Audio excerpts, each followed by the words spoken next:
নমস্কার। আজ মধ্যপদলোপী কর্মধারী সমাসের নির্দিষ্ট কিছু সমাসবদ্ধ পদের ব্যাসবাক্য নির্ণয় করা শিখে নেব। এখানে লেখা আছে প্রাণীবিদ্যা। প্রাণীবিদ্যার ব্যাসবাক্য নির্ণয় করতে গেলে আমাকে লিখতে হবে প্রাণী বিষয়ক বিদ্যা, অর্থাৎ এই বিষয়ক শব্দটি মাঝে যুক্ত হবে। শুধু প্রাণীবিদ্যা বলে নয়, যে কোনো প্রকার বিদ্যা যদি থাকে, অর্থাৎ যদি থাকে চিকিৎসা বিদ্যা, তাহলেও চিকিৎসা বিষয়ক বিদ্যা।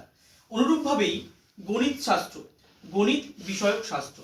এখানে গণিত শাস্ত্রের জায়গায় যদি থাকতো দর্শন শাস্ত্র, তাহলেও মাঝে শুধু বিষয়ক অ্যাড করলেই মধ্যপদলোপী কর্মধারী সমাসের ব্যাসবাক্য নির্ণয় হয়ে যেত। এরপর হচ্ছে রেল মন্ত্রী, রেল বিষয়ক মন্ত্রী, অর্থাৎ যদি কোনো নির্দিষ্ট মন্ত্রক দেওয়া থাকে তাহলে সেটার কিন্তু মাঝে বিষয়ক অ্যাড করলেই আমরা ব্যাসবাক্য পেয়ে যাব। মনে রাখতে হবে মুখ্যমন্ত্রী বা প্রধানমন্ত্রীর ক্ষেত্রে কিন্তু সেটা মধ্যপদলোপী হবে না। অন্য ক্ষেত্রে, অর্থাৎ আমি যদি রেলমন্ত্রীর জায়গায় কয়লা মন্ত্রী, শিক্ষামন্ত্রী করি, তাহলেও কিন্তু সেটা মধ্যপদলোপী কর্মধারী সমাস হবে। এবার আপনাদের কাছে প্রশ্ন, রাষ্ট্রনীতি এবং দর্শন শাস্ত্র এই দুটির ব্যাসবাক্য কি হবে আপনারা জানাবেন। ধন্যবাদ।